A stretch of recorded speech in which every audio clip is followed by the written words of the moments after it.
Wizard king उसकी तारीफ करते हैं एंड बोलते हैं कि वो जल्द ही उससे मिलेंगे। एंड आज आस्था के लिए एक बहुत ही स्पेशल डे होता है क्योंकि आज आस्था को उसकी पहली सैलरी मिलती है।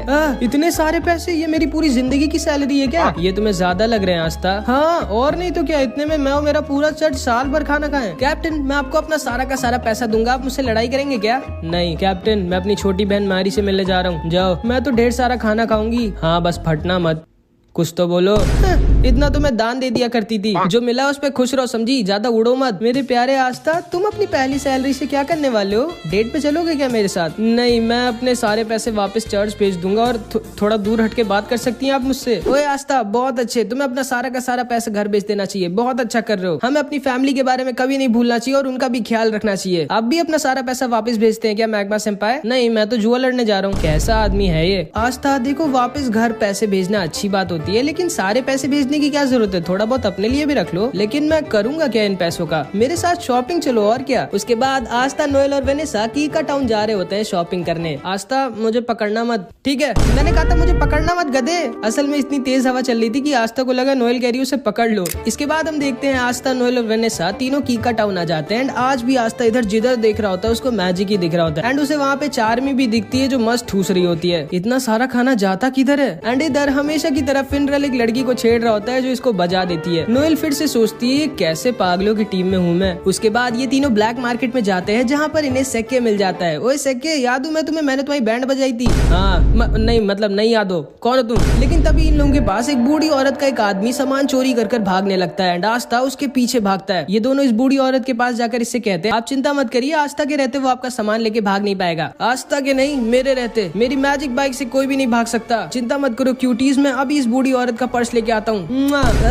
कौन लड़का है ये? एंड सेक्के भी उस चोर के पीछे अपनी बाइक से भागता है। इधर हम देखते हैं आस्था इस चोर का पीछा कर रहा होता है एंड ये चोर बोलता है तुम कभी भी मुझे नहीं पकड़ सकते बच्चे, जब तक मैं अपने मैजिक क्लाउड पे हूँ। एंड तभी आस्था अपनी तलवार निकालकर इस चोर की क्लाउड की तरफ फेंक देता है एंड उसके मैजिक क्लाउड को बीच से काट देता है। एंड ये आदमी नीचे गिरने वाला होता है, नीचे से सेक्के उसको अपनी बाइक से ठोक देता है। आस्था को सेक्के की बाइक बहुत कूल लगती है एंड सेक्के बोलता है मैंने तुम्हें पकड़ लिया चोर, अब तुम भाग नहीं सकते। लेकिन तभी ये चोर सेक्के के पैर पे एक पॉइजन वाला चाकू मार देता है एंड सेक्के वहीं पर गिर जाता है। सेक्के तुम ठीक तो? हाँ आस्था, मेरे जाने का टाइम आ गया है, माफ करना मैंने तुम्हें एंट्रेंस एग्जाम में धोखा दिया था। चुप रहे भाई, मैं कभी भी तुमसे गुस्सा नहीं था, तुम अभी भी मेरे दोस्त हो सेक्के। थैंक यू आस्था, लेकिन अब मुझे जाना होगा। क्या नाटक कर रहे हो, ये बस खुजली वाला पॉइजन है, लो अब ठीक हो जाओगे तुम। एंड इसके बाद सेक्के उस चोर को लेके अपने साथ वहाँ से चला जाता है। उसके बाद आस्था इस बूढ़ी औरत को उसका पर्स वापस कर देता है। अपना ध्यान रखिएगा दादी माँ। एंड आस्था, नोएल और वेनेसा इस बूढ़ी औरत को उसका सामान देकर वापस चले जाते हैं। एंड अभी ये बूढ़ी औरत अपना असली चेहरा दिखाती है, एक स्वॉर्ड जो कि सारे मैजिक को खत्म कर देती है। यामी की टीम में तो एक बहुत ही कमाल का मेंबर आया इस बार एंड ये आदमी कोई और नहीं बल्कि असलियत में विज़र्ड किंग होता है। एंड इसने जैसा कहा होता है कि ये आस्था से मिलने आएगा, ये इसीलिए आस्था से मिलने आया होता है। सर आप फाइनली मिल गए मुझे, कहाँ हैं आप? अरे मैं तो बस ऐसे ही अपने किंगडम में घूम रहा हूँ मार्क्स, कम से कम बता कर तो जाया करिए सर, आप ऐसे नहीं गायब हो सकते, आप इस किंगडम के किंग है। ठीक है मार्क्स, मैं बस आ रहा हूँ वापस। लेकिन तभी विज़र्ड किंग को यूनो हवा में उड़ता हुआ दिख जाता है। मार्क्स मुझे थोड़ा सा और टाइम चाहिए। ठीक है सर, जल्दी वापस आइएगा। एंड विज़र्ड किंग यूनो की तरफ निकल जाते हैं। इधर हम देखते हैं यूनो, क्लॉस और उसकी एक टीममेट मिमोसा को मिशन मिला होता है सलीम का बॉडीगार्ड बनने का, जिसको यूनो ने एंट्रेंस एग्जाम में हराया था। हमेशा की तरह क्लॉस यूनो को देखकर मुंह बना रहा होता है। तभी सलीम कहता है वैसे यूनो मानना तो पड़ेगा, तुम भले ही एक नोबल फैमिली के नहीं हो लेकिन तुम फिर भी बहुत ज्यादा स्ट्रांग हो और तुम्हारे पास एक 4 लीफ ग्रिमवॉर भी है। मे बी शायद तुम सच में फ्यूचर में विज़र्ड किंग बन जाओगे। फिर मैं अपने बच्चों से कहूंगा मैंने बचपन में विज़र्ड किंग के साथ लड़ाई की थी एंड वो एक दिन के लिए मेरा बॉडीगार्ड भी बने थे। वैसे तुम्हें कोई दिक्कत तो नहीं है ना मेरा बॉडीगार्ड बनने में? असल में मेरी जान के पीछे कुछ बहुत ही ज्यादा स्ट्रांग लोग पड़े हैं, इसीलिए मैंने तुम्हें एज अ बॉडीगार्ड चुना था। नहीं कोई दिक्कत नहीं है, बस दोबारा मुझे अपना बॉडीगार्ड मत चुनना। तभी मिमोसा बोलती है क्लॉस सेनपाई वो बादल थोड़े से अजीब नहीं है? हाँ मैं ऊपर देख कर आता हूँ। नहीं यूनो अकेले मत जाना, ये मेरा ऑर्डर है। लेकिन यूनो इसकी बात कभी सुनता ही नहीं है एंड यूनो ऊपर उन बादलों को देखने के लिए निकल जाता है। लेकिन तभी उसके ऊपर कुछ मैजिशियंस अटैक कर देते हैं। यूनो नीचे गिर जाता है लेकिन तभी वो अपने विंड ईगल मैजिक से उन सबको हरा देता है। वो सब वहाँ से भाग जाते हैं। सलीम यूनो के पास आता है और उसे थैंक यू बोलता है उसको बचाने के लिए। उसके बाद वो उससे कहता है चलो ना यूनो तुम्हारे विलेज चलते हैं जहाँ पर तुम रहते थे, मुझे देखना है कि तुम्हारे जैसा स्ट्रॉन्ग लड़का कहाँ पर पला बड़ा हुआ है। पर सर ये हमारे मिशन में नहीं और फालतू में आपको अपना टाइम वेस्ट क्यों करना है? नहीं क्लॉस मेरे पास बहुत टाइम है, चलो हम लोग चलते हैं, मेरा मन है यूनो का होम टाउन देखने का। एंड फिर यूनो, क्लॉस, मिमोसा और सलीम यूनो के चर्च पे ऐसे ही घूमने आ जाते हैं एंड यूनो को देखकर सिस्टर लिली, फादर और सारे सारे बच्चे बहुत खुश हो जाते हैं। आस्था नहीं आया क्या? नहीं, वो बाद में आएगा कभी। इसके बाद ये सारे लोग यूनो के चर्च के अंदर बैठकर खाना खा रहे होते हैं एंड सिस्टर लिली बाहर जाती है वेल से सबके लिए पानी लेने, बट जब वो वापस आ रही होती है तभी उसको कुछ लोग किडनैप कर लेते हैं। यूनो को सिस्टर लिली के चिल्लाने की आवाज आती है एंड वो भागते हुए बाहर जाता है तो देखता है जिन लोगों ने यूनो पर पहले अटैक किया था वही सिस्टर लिली को किडनैप कर ले गए। सलीम बोलता है ये सब मेरी वजह से हुआ है, मुझे यहाँ आना ही नहीं चाहिए था, वो लोग मेरे पीछे पड़े थे एंड मेरी वजह से अब तुम्हारी फैमिली दिक्कत में है यूनो। ये दोनों यूनो का पैर पकड़कर रोने लगते हैं कि प्लीज सिस्टर लिली को बचा लो यूनो, एंड फादर भी तैयार हो जाते हैं सिस्टर लिली को बचाने जाने के लिए, लेकिन यूनो फादर से बोलता है नहीं, आप यहीं पर रहिए और सबका ख्याल रखिए, मैं सिस्टर लिली को वापस लेकर आता हूँ। लेकिन तभी क्लॉस बोलता है नहीं, तुम कहीं नहीं जाओगे यूनो, भूलो मत हमारा मिशन तुम्हारी सिस्टर लिली की नहीं बल्कि सलीम की प्रोटेक्शन करना है एंड यहाँ की लोकल पुलिस तुम्हारे सिस्टर लिली को बचा लेगी, चिंता मत करो। अब आओ बैठो मेरे साथ, हम लोग वापस जा रहे हैं। मैक्स बोलता है पागल हो क्या तुम, यूनो हमारी सिस्टर लिली को ऐसे छोड़ के नहीं जा सकता। क्लॉस बोलता है ये मेरा ऑर्डर है यूनो, जल्दी आके बैठो, हम जा रहे हैं यहाँ से। लेकिन यूनो तो स्टार्टिंग से इसकी बात नहीं सुनता एंड यूनो इसको इग्नोर कर वहाँ से निकल जाता है सिस्टर लिली को बचाने। यूनो के सामने 3 स्ट्रॉन्ग मैजिशियंस आते हैं एंड यूनो आसानी से इन सबको हरा देता है, लेकिन चौथे वाले ने सिस्टर लिली को एज अ हॉस्टेज लिया होता है एंड इसीलिए यूनो इसके ऊपर अटैक नहीं कर सकता था। ये यूनो से कहता है चुपचाप मेरे को अपनी ग्रिमवॉर दे दो बच्चे, अगर तुम अपनी सिस्टर लिली की सलामती चाहते हो। एंड यूनो के पास कोई भी ऑप्शन नहीं होता, वो सिस्टर लिली को बचाने के लिए अपनी ग्रिमवॉर इसको देने वाला होता है, लेकिन तभी चुपके से क्लॉस पीछे से अपने मैजिक से इस आदमी के ऊपर अटैक कर उसको बेहोश कर देता है। यूनो क्लॉस से कहता है आप यहाँ क्या कर रहे हो? कुछ नहीं, बस इतनी बेइज्जती करवाने के बाद भी बेशर्मों की तरह तुम्हारी मदद करने आया हूँ मैं, और क्या। आखिर तुम कभी मेरा ऑर्डर क्यों नहीं मानते हो यार? यूनो इससे पूछता है कि आखिर इन लोगों ने सिस्टर लिली को क्यों किडनैप किया, जिसपे क्लॉस बोलता है मुझे पहले से ही सलीम पे शक था, वो एक नोबल होने के बाद भी इतने छोटे से विलेज में आकर तुम्हारे चर्च पर खाना क्यों खाएगा। कहना क्या चाहते हो आप? यही कि ये सारे के सारे सलीम के पीछे नहीं पड़े बल्कि ये सब सलीम के आदमी है एंड ये सारे लोग सलीम के पीछे नहीं बल्कि तुम्हारे पीछे पड़े थे ताकि ये तुम्हारी ग्रिम वॉर तुमसे ले सके। एंड फिर मिमोसा अपने मैजिक से सलीम के मुंह से उसका सारा का सारा सच बाहर निकलवा लेती है। सलीम बोलता है ये सब मैंने यूनो से बदला लेने के लिए किया था, मैं उससे उसकी ग्रिम वॉर छीन लूंगा क्योंकि उसकी वजह से मैं एंट्रेंस एग्जाम में फेल हो गया था और इसीलिए मैंने यूनो को अपना गार्ड चुना था ताकि मैं उसके ऊपर अटैक करवाकर उसकी ग्रिम वॉर उससे छीन सकूं। मैं तुम्हें छोड़ूंगा नहीं यूनो। जिसको सुनकर सिस्टर लिली गुस्सा हो जाती है एंड सलीम को एक वाटर पंच मारकर सुला देती है एंड सलीम का प्लान पूरी तरह से फेल हो जाता है। चलो ठीक है, अब तो तुम लोग पकड़े ही जा चुके हो, अब ये बताओ तुम लोगों का लीडर कहाँ छुपा बैठा है। लेकिन इन सबको पता ही नहीं होता है कि इनका लीडर कहाँ पर है क्योंकि इनके लीडर को पहले ही विजिट किंग ने पकड़ लिया होता है एंड वो फर्स्ट विजिट किंग के स्टैचू के सामने मस्त लेट कर आराम कर रहे होते हैं। आप कहाँ है सर? जानते हैं कितना काम बचा हुआ है और आप यहाँ मजे में सो रहे हैं? आ रहा हूँ बाबा, आ रहा हूँ। एंड इसके बाद यूनो और सारे लोग दोबारा से चर्च में हंसी खुशी खाना खाते हैं, फिर वो सब वापस निकल जाते हैं। अगले दिन विलियम यूनो की टीम की तारीफ करता है, मुबारक हो, विजिट किंग ने तुम लोगों की तारीफ करी है एंड हमें सलीम की नोबल फैमिली के खिलाफ और भी कई गंदे कामों के लिए सबूत मिल गए एंड अब हम सलीम की फैमिली के ऊपर स्ट्रिक्ट एक्शन लेंगे। सर आप पहले से जानते थे कि ये सब हम लोगों के साथ होगा?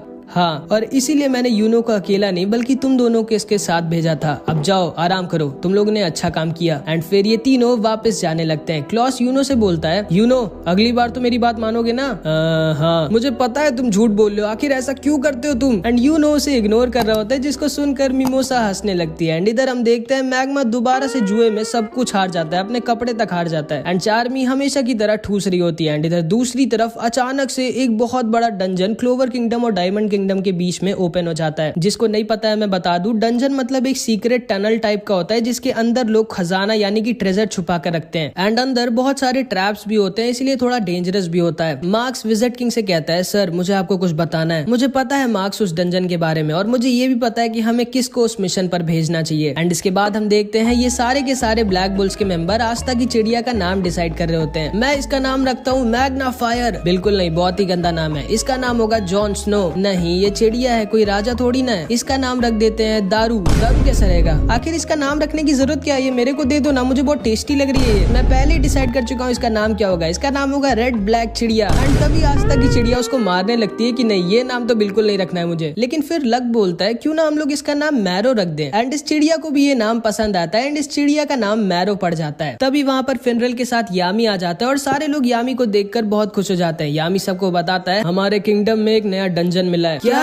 एक नया डंजन? वाह, एक नया डंजन। लेकिन वो होता क्या है? जब तुम्हें पता ही नहीं है डंजन क्या होता है तो तुमने वाव क्यों बोला? बस ऐसे ही। और ब्लैक बुल्स को जाना है उस डंजन को एक्सप्लोर करने। यामी सर, मैं जाना चाहूंगा। हाँ आस्था, तुम्हें जाना ही पड़ेगा क्योंकि विजिट किंग खुद चाहते हैं कि तुम जाओ। क्या विजिट किंग? लगता है विजिट किंग सर को मैं बहुत ज्यादा अच्छा लगने लगा हूँ, एंड ऐसे ही चलता रहा तो अपने बाद वो मुझे विजिट किंग बना देंगे। याहू। नोएल, तुम भी आस्था के साथ जाओ, ये एक अच्छा एक्सपीरियंस होगा तुम्हारे लिए। और हाँ, तुम दोनों के साथ जाएगा लक, इन दोनों का ख्याल रखना। ठीक है सर, लेकिन वहाँ पर हम पर कोई अटैक तो करेगा ना हमें जान से मारने के लिए? नोएल मन में सोचती है, नहीं, इस पागल के साथ नहीं जाना चाहती मैं जिसको लड़ाई से ज्यादा कुछ नहीं पसंद है। लेकिन आखिरी में ये तीनों फिनरल के साथ उस डंजन के पास आ जाते हैं जिसे इन लोगों को एक्सप्लोर करना है और उस ट्रेजर को ढूंढना है जो इसके अंदर छुपा हुआ है। आस्था, नोएल और लक उस डंजन के अंदर घुस जाते हैं। नोएल को बहुत ज्यादा डर लग रहा होता है। नोएल, ध्यान से चलना, गिरना मत। चुप रहो गधे, मुझे मत सिखाओ, भूलो मत मेरा नाम है नोएल सिल्वा, सिल्वर फैमिली की, मैं नहीं गिरूंगी। एंड तभी नोएल फिसल के गिर जाती है एंड उनके लैंप को तोड़ देती है। लेकिन इस लक को अंधेरे में भी दिखता है एंड उसके साथ ये लोग डंजन के अंदर आ जाते हैं जहाँ पे लक अपने आप ही सारे के सारे ट्रैप्स फोड़ रहा होता है मजे के लिए एंड आस्था सबको खत्म कर रहा होता है। एंड लक अपने मैजिक से पूरे के पूरे डंजन को स्कैन मारता है एंड तभी उसे पता चलता है कि उन लोगों को कोई चुपचाप देख रहा है, वो लोग यहाँ पर अकेले नहीं है। एंड लक आस्था नोएल से कहता है, तुम लोग अपना ध्यान रखना, ठीक है, मैं बस 1 मिनट में आया। एंड वो अपने मैजिक से उस आदमी के पीछे निकल जाता है जो उन लोगों को चुपचाप देख रहा था। ये कहाँ चला गया हम दोनों को यहाँ पे अकेला छोड़ के? मुझे पहले से ही पता था यामी सर गलत कर रहे हैं इसको हमारे साथ भेज के। लेकिन तभी नोएल रियलाइज करती है कि वो और आस्था तो अकेले हैं एंड नोएल को तो आस्था थोड़ा पसंद है तो वो थोड़ा शर्मा कर वहाँ से भागने लगती है। लेकिन तभी वो एक बहुत ही बड़े ट्रैप पे पैर रख देती है एंड उसके सामने एक कार्निवोरस प्लांट निकल आता है जो नोएल को पकड़ लेता है। आस्था नोएल को बचाने की कोशिश करता है लेकिन आस्था को भी वो पकड़ लेता है एंड इन दोनों को ये पेड़ खाने वाला होता है। लक इधर इस आदमी का पीछा कर रहा होता है और नोएल आस्था की जान खतरे में होती है। आस्था सोचता है कि वो क्या करे, उसे जल्दी कुछ करना होगा वरना ये दोनों मारे जाएंगे। लेकिन तभी पीछे से कुछ अटैक्स आते हैं जो आस्था और नोएल को बचा लेते हैं और उस प्लांट को भी खत्म कर देते हैं। नोएल सोचती है कि आखिर इतना स्ट्रॉन्ग अटैक किसका है। फिर इधर हम यामी को देखते हैं जो कहता है, अच्छा हाँ याद आया, मैं तो आस्था को बताना ही भूल गया कि उसके साथ कुछ गोल्डन डॉन के मेंबर्स भी रहेंगे। एंड अब तो तुम लोग समझ गए होगे कि आस्था को कौन आया होगा बचाने। जी हाँ, कोई और नहीं, उसका भाई यूनो। हमारा हिसाब बराबर हुआ आस्था, तो तुम हो यूनो और ये दोनों नीचे आकर आस्था और नोएल से मिलते हैं। क्लॉस बोलता है, हाँ, मुझे लगा ही था इतने वीक से ट्रैप में ब्लैक बुल्स जैसी बेकार स्क्वाड का ही कोई मेंबर फंसा होगा। ये आपके चेहरे पे कुछ लगा है, मुंह नहीं धोया क्या आपने? ओए लड़के, तमीज से बात करो मुझसे, मैं गोल्डन डॉन का सीनियर मेंबर हूँ, मेरा नाम है क्लॉस और मैं एक नोबल फैमिली से हूँ। तुम्हारी हिम्मत कैसे हुई मुझसे ऐसे बात करने की? एंड इधर मिमोसा नोएल से मिलती है एंड ये दोनों बहनें होती है एंड इन दोनों की बिल्कुल भी नहीं पटती आपस में। हाँ, कैसी हो नोएल, तुम्हें तो काफी दिक्कत हो रही होगी, मैंने सुना है ब्लैक बुल्स के सारे मेंबर थोड़े पागल हैं। हाँ, मैं तो बिल्कुल ठीक हूँ, तुम कैसी हो? क्योंकि मैंने सुना है गोल्डन डॉन में सबके सब बहुत स्ट्रॉन्ग है और तुम तो सबके लिए एक बोझ बन गई होगी क्योंकि तुम इतनी वीक हो। नहीं, मेरा मैजिक तो बहुत इंपॉर्टेंट और यूजफुल है गोल्डन डॉन के लिए, विलियम सर ने खुद मुझसे कहा था। तुम्हारा क्या हाल है? निशाना ठीक हुआ तुम्हारा? हाँ, अब ठीक हो गया।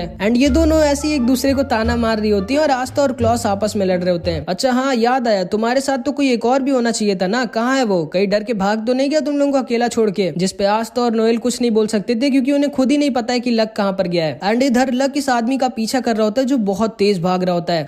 यही एक्सपेक्ट किया जा सकता है ब्लैक बुल्स जैसी बेकार स्क्वाड से जिनका कैप्टन खुद किसी काम का ना हो, बस पूरा दिन सिगरेट पीने और जुआ लड़ने के अलावा कुछ करता ना हो, उसकी टीम से क्या ही एक्सपेक्ट किया जा सकता है। ओए चश्मे, ज्यादा बोल मत, देखना ब्लैक बुल्स तुम्हारी स्क्वाड से पहले इस डंजन के ट्रेजर को ढूंढेगी।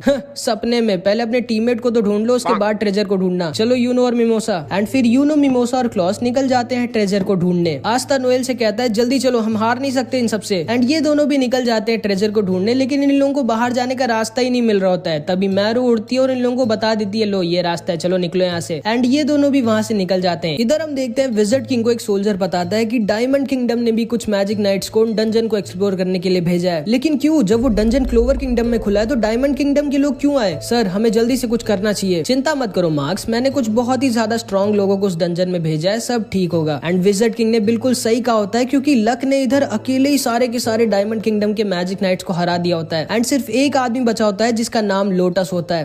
तो मैं देख सकता हूँ तुम काफी स्ट्रॉन्ग हो बच्चे, तुमने तो अकेले ही मेरे सारे के सारे चेलों को हरा दिया। हाँ, लेकिन तुम्हारे चेले बहुत वीक थे, तुम तो स्ट्रॉन्ग हो ना, क्योंकि मैं अभी किसी स्ट्रॉन्ग आदमी से लड़ने के लिए मर रहा हूँ। हाँ, मैं स्ट्रॉन्ग तो हूँ लेकिन मैं यहाँ से भाग रहा हूँ क्योंकि मेरा लड़ने का मन नहीं अभी। लेकिन तभी लक इसके ऊपर अटैक कर देता है एंड लोटस अपना मैजिक दिखाता है जो कि होता है स्मोक मैजिक। तो तुम्हारे पास लाइटनिंग मैजिक है एंड तुम्हारी रोप से मुझे पता चल रहा है कि तुम ब्लैक बुल्स के मेंबर हो। मैं बता दूं कि मैं आज तक सिर्फ एक आदमी से ही फाइट में हारा हूँ जो कि तुम्हारा कैप्टन यामी है। कोई बात नहीं, आज तुम दूसरी बार हारोगे, अब आओ लड़ो ना मुझसे। लेकिन तभी अचानक से लक को कुछ अजीब सा लगता है। लगता है मेरे पॉइजन ने असर दिखाना स्टार्ट कर दिया। असल में इस पूरे टाइम लोटस हवा में अपनी मैजिक से एक पॉइजन रिलीज कर रहा होता है, जिससे सामने वाले की स्पीड बहुत ज्यादा कम हो जाती है और सामने वाले को चक्कर भी आते हैं। एंड उस मैजिक की वजह से लक को भी चक्कर आने लगते हैं एंड वो वहाँ पर गिर जाता है। अब तुम आराम करो बच्चे, मेरे पास बहुत काम है, मुझे अपने लीडर को भी ढूंढना है। एंड ये कह के लोटस वहाँ से जाने लगता है, लेकिन तभी लक दोबारा से इसके ऊपर अटैक कर देता है एंड इस बार वो पिछली बार से भी ज्यादा फास्ट होता है। कैसे? आखिर ये बच्चा अभी भी इतना तेज कैसे है? जिस पे लक बोलता है, मेरे पास लाइटनिंग मैजिक नहीं है, मैं खुद लाइटनिंग हूँ, और तुम बिजली को कितना भी स्लो कर लो आखिरी में वो रहेगी फास्ट ही। एंड तुम जा कर रहे हो, अभी तो हमारी लड़ाई शुरू भी नहीं हुई। एंड इधर हम देखते हैं क्लॉस, मिमोसा और यूनो उस डंजन के ट्रेजर गेट के पास पहुंच जाते हैं, जहाँ पे उस डंजन का ट्रेजर रखा है। लेकिन तभी अचानक से लोटस का लीडर मिमोसा को पीछे से इंजर्ड कर देता है। कौन हो तुम? सामने से हटो मेरे। इस लड़के का नाम मार्स होता है एंड ये डायमंड किंगडम का प्रिंस होता है एंड ये बहुत ही ज्यादा स्ट्रॉन्ग होता है, आइस से भी ज्यादा स्ट्रॉन्ग। एंड इसके पास डायमंड मैजिक होता है। मिमोसा अपने आप को हील करने लगती है। यूनो और क्लॉस साथ में से लड़ रहे होते हैं, लेकिन ये अकेला इन दोनों पर भारी पड़ रहा होता है। क्लॉस यूनो से बोलता है, यूनो जल्दी मिमोसा को लेकर यहाँ से निकलो, मैं इसको रोक कर रखता हूँ, लेकिन आप अकेले इसके सामने नहीं टिकोगे, ये बहुत स्ट्रॉन्ग है। मैं जानता हूँ इसके सामने मैं नहीं टिकूंगा, ना तो हम दोनों साथ में इसके सामने टिकेंगे, लेकिन अभी हमें मिमोसा को बचाना होगा। तुम जल्दी से मिमोसा को यहाँ से लेके निकलो और वापस बैकअप लेके आना। हम इस डंजन के ट्रेजर को डायमंड किंगडम के हाथ में नहीं लगने दे सकते। मैं एक डिकॉय की तरह इसको रोक कर रखता हूँ, तुम जल्दी जाओ और बैकअप लेके आना। लेकिन यूनो फिर से इसकी बात नहीं सुनता और कहता है, नहीं, हम लोग एक टीम बनकर आए थे और हम लोग जाएंगे भी एक टीम बनकर। लेकिन मैं बता दूं कि यूनो अभी इसको अकेला नहीं हरा सकता, क्योंकि ये बहुत ही ज्यादा स्ट्रॉन्ग है। एंड इधर हम देखते हैं कि इस आदमी ने धोखे से लक को पकड़ लिया होता है। ठीक है बच्चे, अब तुम्हारा मरने का टाइम आ गया है। एंड आस्था और नोएल भी इधर ट्रेजर को ढूंढ रहे होते हैं। एंड इसके बाद जो हुआ वो बहुत ही ज्यादा शॉकिंग था, जो कि हम अगले